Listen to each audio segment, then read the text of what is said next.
Uma mãe em desespero bate à porta de estranhos em uma noite comum, dizendo que um homem roubou seu carro e levou seus 2 filhos pequenos. O choro, a voz trêmula e a aflição pareciam retratar a cena de um sequestro brutal, digno das manchetes mais sombrias. Mas o que parecia ser apenas um ato de violência urbana se transformaria em uma história ainda mais cruel e inimaginável. Como alguém poderia ser vítima e, ao mesmo tempo, a principal suspeita? E, afinal, seria possível que uma mãe sacrificasse o que há de mais precioso em nome de uma paixão? A primeira pergunta encontra resposta na investigação. A própria narrativa da mulher começou a se contradizer, abrindo espaço para suspeitas. A segunda revela a face mais perturbadora. Sim, o desejo de ser amada pode, em casos extremos, levar ao crime mais impensável de todos. O nome dela era Susan Smith, e por dias o país acreditou em sua encenação. A jovem, vista como mãe dedicada, aparecia diante das câmeras implorando pela devolução de Michael, de apenas 3 anos, e Alexander, um bebê de 14 meses. A cidade de Union, na Carolina do Sul, tornou-se o epicentro de vigílias, orações coletivas e buscas incansáveis. Enquanto voluntários percorriam matas, lagos e fazendas, a imprensa transformava aquela comunidade em palco nacional. No entanto, detalhes começaram a corroer sua versão. O retrato falado do suposto sequestrador soava forçado e o semáforo que, segundo Susan, teria parado seu carro funcionava apenas mediante sensores que não estavam ativos naquela noite. A cada entrevista, o país via uma mãe que chorava sem lágrimas, que parecia se alimentar da atenção. O marido, David, permanecia ao lado dela, convencido de sua inocência. Mas os investigadores, atentos às inconsistências, já desconfiavam que a história não era o que parecia. Assim, diante de holofotes e olhos atentos, uma narrativa de sofrimento materno começava a ruir. O que viria à tona não só chocaria a pequena cidade, mas exporia ao mundo uma verdade devastadora. Nem sempre o monstro está do lado de fora. Às vezes, ele nasce dentro do próprio lar. Nos primeiros dias após o desaparecimento, Susan Smith foi vista como o retrato da dor materna. Em frente às câmeras, ela suplicava pelo retorno dos filhos, pedindo que quem os tivesse os deixasse em segurança. As gravações mostravam uma mulher abatida, sempre cercada pelo marido e apoiada por vizinhos e líderes religiosos. A comunidade inteira acreditava que enfrentava um sequestro cruel, e a fé era a principal arma contra o medo. O país se comoveu ao ver uma mãe aparentemente dilacerada, enquanto igrejas lotavam para realizar vigílias em prol das crianças. Por trás da comoção, os investigadores encontravam dificuldades em conciliar os fatos com a versão apresentada. O semáforo, peça-chave na narrativa de Susan, não funcionava da forma que ela descrevera. Além disso, especialistas em crimes notaram uma incongruência. Ladrões de carros não costumavam levar crianças e, menos ainda, deixariam a mãe para trás. Esses detalhes levantaram suspeitas sobre a autenticidade da denúncia. Enquanto jornalistas nacionais chegavam em massa à pequena Union, repórteres locais comentavam que a suposta vítima parecia mais preocupada em aparecer do que em responder perguntas diretas. O choro, notaram alguns, não deixava marcas em seu rosto. Ao longo dos 9 dias de buscas, a pressão aumentava. Equipes de voluntários reviravam bosques, policiais montavam barreiras nas estradas e mergulhadores vasculhavam lagos. No entanto, nada indicava o paradeiro de Michael e Alexander. O que crescia era a sensação de que a mãe sabia mais do que revelava. A cada nova entrevista, a confiança do público começava a se abalar, e os detetives, agora atentos a cada gesto de Susan, passaram a considerar a possibilidade de que o sequestro fosse apenas uma farsa elaborada. Com a história estampada em todos os telejornais, Susan tornou-se o centro das atenções. Nos Estados Unidos inteiros, famílias se uniam em orações por Michael e Alexander, enquanto programas matinais convidavam especialistas para discutir o caso. O que deveria ser um movimento de apoio começou a se transformar em um julgamento paralelo. Alguns viam nela uma vítima trágica, outros já desconfiavam de sua postura demasiadamente calculada diante das câmeras. Os noticiários mostravam uma jovem mãe que não evitava holofotes, aceitando convites para entrevistas em programas de alcance nacional. Esse comportamento contrastava com a imagem de uma mulher supostamente arrasada pela perda. Enquanto Susan se apresentava à imprensa, a polícia focava em inconsistências. O detector de mentiras trouxe resultados reveladores. David Smith, o pai das crianças, foi aprovado sem dificuldades, mas Susan não conseguiu responder com clareza a perguntas sobre a segurança dos meninos. Isso não bastava como prova, mas adicionava desconfiança. O xerife Howard Wells, que conhecia a jovem desde a infância, via o peso das suspeitas crescer. Ele sabia que em casos de sequestro, cada detalhe poderia significar a diferença entre vida e morte, e por isso insistia em confrontar Susan de forma mais pessoal. O retrato falado, baseado em sua descrição, também começou a ser contestado pela comunidade negra, que denunciava um viés racista na condução das investigações.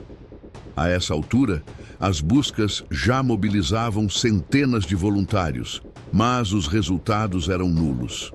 Não havia pistas concretas de que um sequestrador existisse, tampouco sinais de fuga planejada. O que restava era a palavra da mãe, cada vez menos convincente. Enquanto lágrimas sem consistência eram transmitidas em horário nobre, dentro das delegacias crescia a certeza de que a chave do mistério estava nas mãos de Susan e que a verdade não demoraria a explodir. Após 9 dias de buscas infrutíferas, o caso já não era apenas uma tragédia local, mas um espetáculo transmitido em tempo real. As contradições se acumulavam. E os investigadores estavam certos de que a história de Susan não resistiria a mais pressão. O xerife Howard Wells, ciente de sua relação de confiança com a jovem, decidiu tentar uma abordagem pessoal. Ele a chamou para uma conversa reservada, longe dos repórteres e das câmeras. O tom era diferente do interrogatório formal. Ele falava como alguém que queria ajudá-la, não acusá-la. Ainda assim, cada pergunta colocava Susan contra a parede. A mulher, que até então sustentava a versão do sequestro, começou a vacilar. "Quer orar comigo?", perguntou o xerife, tentando romper a barreira de negação. Nesse momento, Susan quebrou. Entre soluços, admitiu o impensável. "Fui eu. Eu fiz isso." A confissão deixou atônitos os agentes presentes. Ela, então, descreveu em detalhes o que havia acontecido no dia 25 de outubro de 1994. Contou que dirigira até o lago John Day, com os filhos no carro, tomada pelo desespero após ser rejeitada por Tom Finley. Disse que pensara em suicídio, mas desistira. Em vez disso, decidiu que as crianças não deveriam continuar vivas sem ela. Tentou 2 vezes afundar o carro, mas hesitou. Na terceira, soltou o freio, saiu do veículo e observou o automóvel deslizar em direção à água. Michael e Alexander permaneceram presos em suas cadeirinhas até que o carro afundasse lentamente. A revelação foi devastadora. O que o país inteiro acreditava ser um sequestro violento revelou-se um ato planejado por uma mãe em colapso emocional. A partir dessa confissão, mergulhadores foram guiados ao ponto indicado por Susan e encontraram o carro submerso a cerca de 36 metros da margem. Dentro, os corpos das crianças confirmaram o pior. Homens experientes, acostumados com a violência, choraram ao testemunhar a cena. A tragédia que comovia o mundo não era fruto do acaso, mas de uma escolha deliberada. Na manhã seguinte à confissão, mergulhadores equipados chegaram ao lago John DeLong. Susan havia indicado o ponto exato onde o carro havia desaparecido. A operação foi delicada. Correntes presas ao veículo puxaram lentamente o automóvel para a superfície. O silêncio que acompanhou o içamento foi interrompido por soluços dos próprios policiais. Dentro do carro, ainda nas cadeirinhas, estavam Michael e Alexander, mortos havia mais de uma semana. A cena foi descrita como uma das mais dolorosas que a pequena cidade já presenciara. Homens acostumados à brutalidade da profissão se emocionaram ao ver os corpos dos meninos sendo retirados da água. Quando a notícia foi divulgada, os Estados Unidos ficaram em choque. O país inteiro que havia rezado pelo retorno das crianças agora descobria que a própria mãe era a responsável pela tragédia. Jornais estamparam a manchete: "Mãe confessa, matou os filhos." A televisão interrompeu sua programação para transmitir imagens do carro sendo retirado do lago. As vigílias, antes marcadas pela esperança, transformaram-se em cerimônias de luto. A comunidade de Union, que já sofria com a invasão da mídia, tornou-se símbolo de uma dor coletiva. Enquanto a cidade tentava compreender a dimensão do ocorrido, detalhes adicionais surgiam. Junto às cadeirinhas, os investigadores encontraram a carta de rompimento de Tom Findlay, o homem por quem Susan acreditava estar apaixonada. Para a promotoria, aquele seria o motivo central do crime. Não era apenas um ato de desespero, era a tentativa de apagar os obstáculos entre ela e a vida que sonhava ter. A tragédia ultrapassava os limites do drama familiar. Era uma história de rejeição, egoísmo e assassinato que expunha as fraquezas humanas em sua forma mais cruel. Logo após a confissão, Susan Smith foi detida sob acusação de duplo homicídio. O xerife Howard Wells, que havia conduzido a confissão, anunciou à imprensa que a busca havia chegado ao fim e que a verdade era mais dolorosa do que qualquer um poderia imaginar. A notícia caiu como uma bomba sobre a comunidade. A mulher, que até então simbolizava a luta de uma mãe desesperada, agora era vista como assassina. As imagens de Susan sendo escoltada pela polícia circularam pelo país, acompanhadas de revolta e indignação. O promotor Tommy Pope deixou claro que não se tratava de um acidente ou de um impulso momentâneo, mas de uma decisão consciente. Ela escolheu sua própria vida amorosa em detrimento da vida dos filhos. A prisão abriu caminho para um novo espetáculo, o tribunal. Antes mesmo de o processo formal começar, debates inflamados tomavam conta da televisão. Psicólogos eram convidados para explicar como uma mãe poderia cometer tal atrocidade, enquanto comentaristas pediam a pena de morte como justiça. A defesa, por sua vez, esboçava uma linha narrativa distinta. Susan seria uma mulher frágil, marcada por abusos e instabilidade emocional, incapaz de lidar com a rejeição. O país, no entanto, parecia pouco disposto a aceitar justificativas. Para muitos, nada poderia redimir o ato de empurrar o carro com as crianças para dentro do lago. Nos bastidores, a promotoria já começava a reunir provas que reforçassem o motivo. A carta de Tom Findlay seria usada como peça central. A rejeição havia sido o estopim. Ao lado disso, a frieza com que Susan observou o carro submergir durante 6 longos minutos seria mostrada como prova de cálculo e não de desespero. O caso deixava de ser apenas um drama familiar e se transformava em um julgamento moral diante de toda a nação. Em julho de 1995, quase um ano após o crime, a cidade de Union voltou a ser invadida por jornalistas. O tribunal local se tornou palco de um espetáculo nacional, embora câmeras fossem proibidas para evitar a sensação de circo midiático. Ainda assim, cada detalhe do processo era acompanhado de perto pelos maiores veículos de comunicação. A promotoria, liderada por Tommy Pope, tinha uma estratégia clara: mostrar que Susan havia cometido um crime frio, motivado unicamente pelo desejo de conquistar Tom Finlay.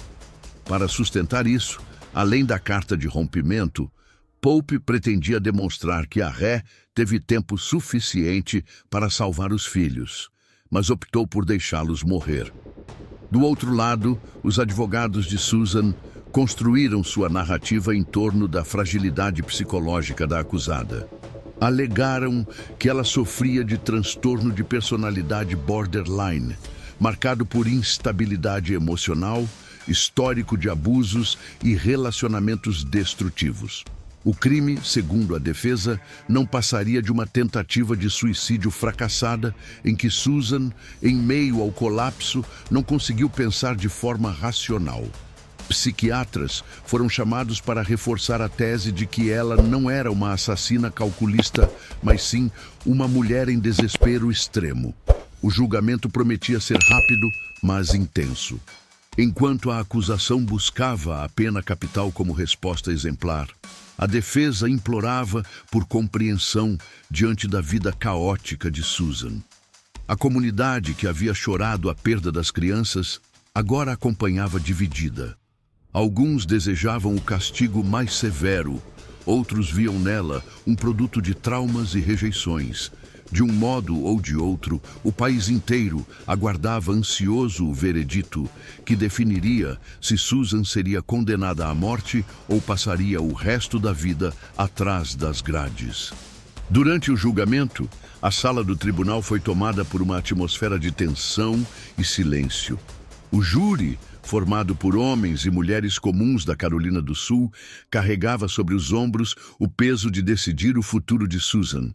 A promotoria abriu os trabalhos, mostrando um vídeo técnico que simulava quanto tempo um carro levava para afundar em um lago.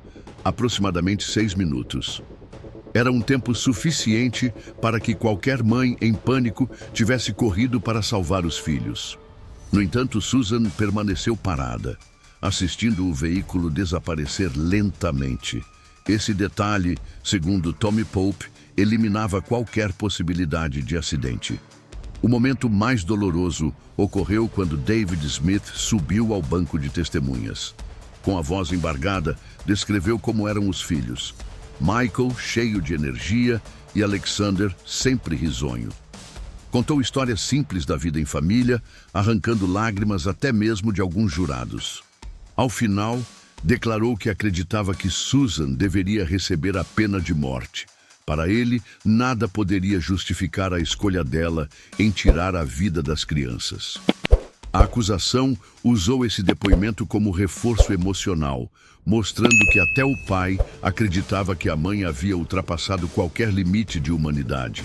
A defesa tentou reagir, insistindo no passado traumático de Susan, nos abusos sexuais sofridos durante a adolescência e em sua fragilidade psicológica. Argumentaram que ela havia perdido a capacidade de discernimento após a rejeição de Tom Finlay, mergulhando em um estado de desespero que a levou a tomar uma decisão impensada.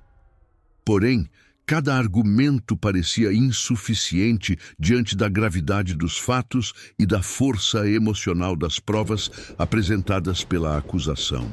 Após semanas de testemunhos e debates intensos, o júri se reuniu para deliberar. O silêncio pairava sobre o tribunal, enquanto a comunidade aguardava a decisão que definiria o destino da mulher acusada de assassinar seus próprios filhos. Em apenas 2 horas e meia, os jurados chegaram a um consenso. Susan Smith era culpada de duplo homicídio. O anúncio foi feito em voz firme e imediatamente os murmúrios se espalharam pela sala. Para a promotoria, a justiça estava sendo feita. Para a defesa, restava a derrota amarga de uma tentativa frustrada de sensibilizar o júri. A etapa seguinte era a mais aguardada, a definição da pena. O promotor Tommy Pope pediu a execução, argumentando que o crime revelava frieza e egoísmo em grau máximo. A defesa, por sua vez, apelou pela vida de Susan, pedindo que a considerassem mais vítima de sua própria instabilidade do que um monstro calculista. No fim, o júri optou por um caminho intermediário: prisão perpétua, com possibilidade de liberdade condicional após 30 anos.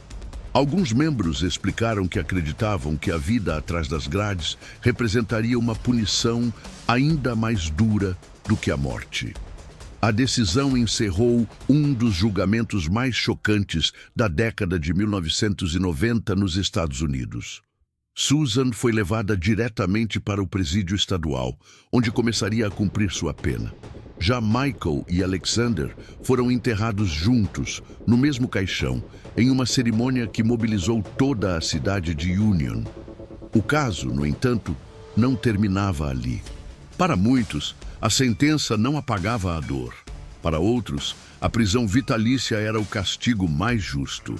O nome de Susan Smith permaneceria marcado para sempre como sinônimo de tragédia, traição e desumanidade. Condenada à prisão perpétua, Susan Smith foi transferida para o presídio estadual da Carolina do Sul. A sentença parecia significar o fim da linha para uma mulher que havia se tornado símbolo do mal materno. Porém, mesmo atrás das muralhas, seu nome continuou estampando manchetes. A rotina deveria ser silenciosa, marcada por trabalho e disciplina. Mas Susan logo chamou atenção pelo comportamento que repetia antigos padrões de sua vida em liberdade. Relacionamentos turbulentos, buscas por atenção e manipulação de pessoas ao seu redor. No ano 2000, apenas 5 anos após a condenação, um escândalo veio à tona. Susan foi tratada por uma doença sexualmente transmissível e logo se descobriu que ela havia mantido relações sexuais com 2 agentes penitenciários. Ambos foram demitidos, mas a repercussão foi devastadora. Para críticos, o episódio provava que Susan continuava vivendo de forma autodestrutiva, ignorando regras e manipulando homens em posições de poder. Especialistas em comportamento viram no caso a repetição do transtorno de personalidade borderline, que já havia sido diagnosticado durante o julgamento. Com o passar dos anos, outras notícias sobre indisciplina e problemas de conduta continuaram surgindo, reforçando a percepção pública de que Susan permanecia a mesma.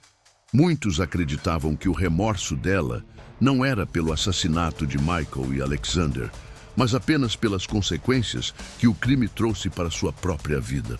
O presídio, em vez de se tornar espaço de reflexão, parecia palco para novos episódios que apenas consolidavam a imagem de uma mulher incapaz de romper com seus padrões destrutivos.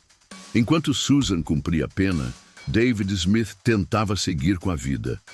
O luto, porém, não era fácil de suportar. O enterro de Michael e Alexander marcou profundamente sua alma, e durante anos ele foi assombrado por lembranças da família destruída. No 10º aniversário da morte dos filhos, David concedeu entrevista à People Magazine, onde revelou um momento extremo de desespero. Contou que havia visitado o cemitério e colocado um revólver na boca, pedindo a Deus coragem para puxar o gatilho. Não conseguiu. Essa confissão mostrou ao público o peso interminável que ele carregava. Ainda assim, David buscava reconstruir sua história, casando-se novamente e tendo outros 2 filhos, uma menina e um menino. Apesar de tentar viver de forma normal, o trauma jamais desapareceu. David relatava que, em muitos momentos, sentia como se o passado fosse uma sombra que nunca o deixava. A presença constante da mídia dificultava ainda mais o processo de cura. Qualquer notícia relacionada a Susan reacendia a dor e a revolta. Amigos próximos descreviam um homem resiliente, mas sempre marcado pela perda. Para ele, o crime não foi apenas a morte de 2 crianças, mas também o roubo da vida que poderia ter tido como pai. O sofrimento transformou-se em um fardo permanente.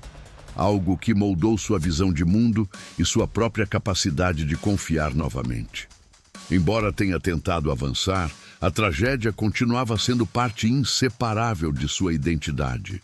Para muitos, David representava não apenas um pai enlutado, mas também a face mais humana de todo o caso. Alguém que, apesar do sofrimento insuportável, tentou sobreviver ao peso de uma dor que jamais se apagaria. O caso Susan Smith tornou-se um dos episódios mais emblemáticos da história criminal americana dos anos 1990. Não apenas pela crueldade do ato, mas pela forma como abalou valores sociais profundamente enraizados.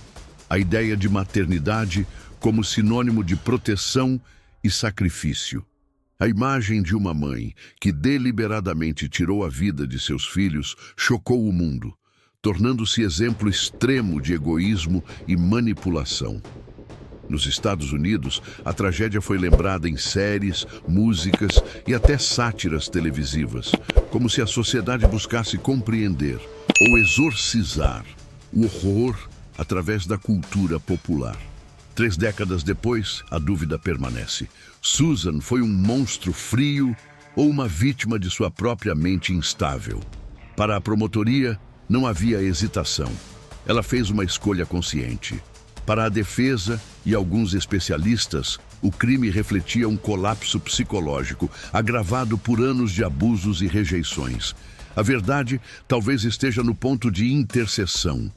Uma mulher marcada por traumas, mas que ainda assim tomou a decisão de eliminar os filhos em nome de um amor impossível. Seja qual for a interpretação, a sociedade nunca esqueceu os nomes de Michael e Alexander, as verdadeiras vítimas dessa tragédia. O lago John DeLong, antes apenas um cenário comum da Carolina do Sul, transformou-se em símbolo de dor e lembrança. Susan Smith permanece atrás das grades, aguardando a possibilidade de liberdade condicional. Já para a cidade de Union, para David Smith e para todos que acompanharam o caso, a história não é apenas sobre crime e punição, mas sobre o abismo humano que pode existir entre a imagem que mostramos ao mundo e a escuridão que escondemos dentro de nós. Esse foi apenas um dos muitos casos sombrios que vamos revelar por aqui. Se inscreva no canal, ative o sininho e não perca nada. E me diz nos comentários de onde você acompanha essa história.